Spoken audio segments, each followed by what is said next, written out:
Are you saying that you've had an abortion? Is that what you're saying? I'm not going to say that publicly because okay, well, you that's just none of came your out here and said business. you just said I'm prospering. You just brought up abortion, so I'm confused as to the train of So logic. then, Why does that what? matter? Yeah, I did. Okay. You know what? I had to sit in that chair. This next guest actually was on the most recent Change My Mind. Then she did actually reach out to me on Twitter to talk about her experience with Change My Mind. And I asked her subsequently, I said, hey, would you be willing to come on the show? And even though we disagreed on some fundamental issues, namely this was a pro-life segment, she's here. Thank you so much for being back, Yara. How are you? Pretty good. It's been a really whirlwind of an experience, I guess you could say. It just rung such a strong chord with me. My emotions kind of came over me. I at first I saw it as like, oh my God, like everyone knows. Crap. Yeah. What is everyone going to think?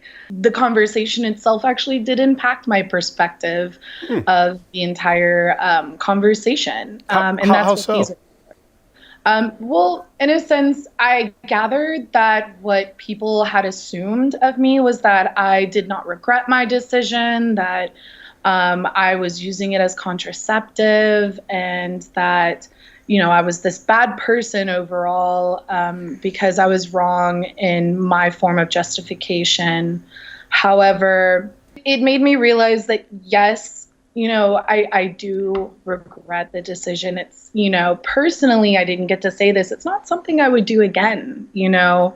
I didn't get the chance to say that I felt as though I squandered my opportunity in what you would call motherhood. And, I had felt justified in what I had done, but having the conversation kind of made me question my motives. Question, did I actually, take advantage of all the opportunities that were available? But it even also made me want to ask myself, why? Like, why other women feel the way that I feel as well, what are those external forces that guided my decision, and how many people feel that same way? So, wow. Yeah, I agree. It's not very moral, at all. It's very hard. Are you surprised at all? This is very surprising to me to hear you say this, and I really do appreciate it.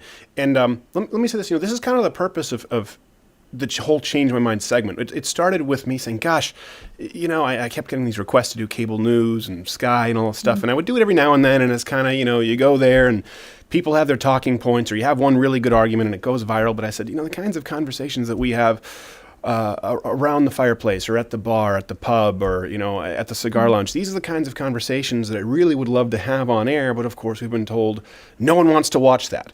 And so the approach is not one designed to be caustic, but designed to get people to rationalize their own positions and see why they believe what they believe. And so what you're sort of explaining here is the intended goal of the segment, but we often don't get to follow up with people, and so it goes out kind of into the ether, and we hope that it works. Do you think that if your mother or your family would have communicated more so to you, the other options when you were pregnant, that there was a strong support structure and they would be there for you no matter what? Or do you think that at least if you understood that to be the case, that maybe you would have made chosen a different path? I think it would have impacted it. Yeah. It would have allowed me to think a little bit harder.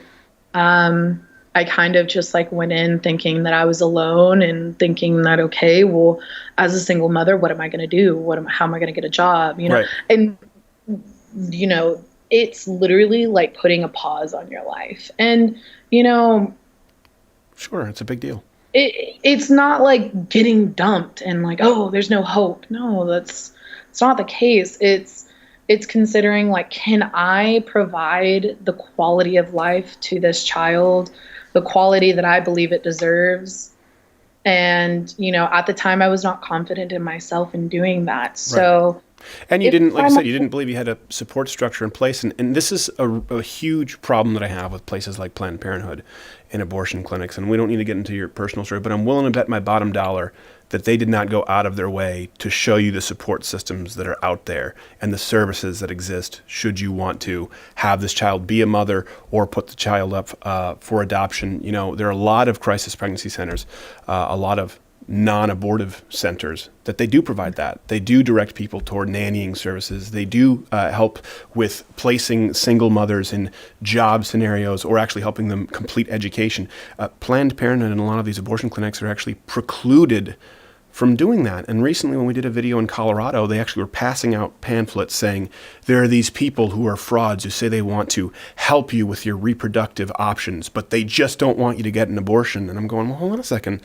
If they are offering support with the other it may not be the option that you agree with, but it seems to me that it would behoove women to really know of all the options available and all the support that is there for them to not feel, it sounds like you felt a little bit trapped kind of in this decision you had to make. You said kind of, this is interesting to me, you said your justifications that you believed at the time, and they've changed a little bit. Have they changed because of our conversation at Change My Mind? Or have they changed? If they have changed, how have they changed at all?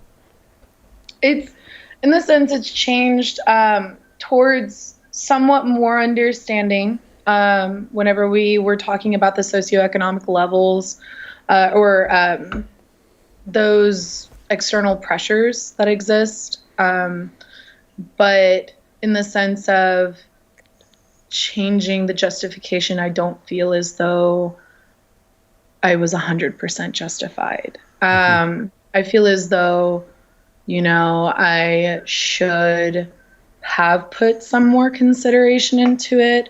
I think, you know, that I myself am going to continue to grow on this, but it's less solid than it was when I first thought about it when I was talking to you. So you did uneven the ground a little bit, Well, my goal was not to cause a tectonic shift or an earthquake at all. It's just to make sure that I'm not conformed or like no, and I don't expect to. You know, you don't do that.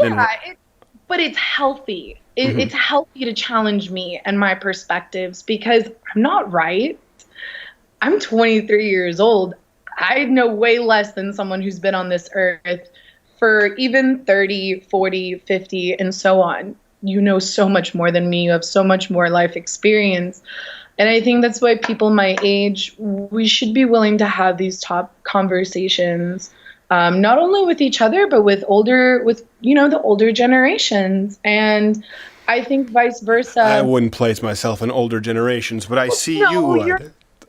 We could have been in school at the same time. No, I agree with you. And I find it interesting that you say that because here's the thing. I don't get this from life experience. I think that these segments come from simply examining the why. You know, we talk about the Socratic method quite a bit, which, by the way, have you, this is not a trick question, have you been taught the Socratic method in college at all?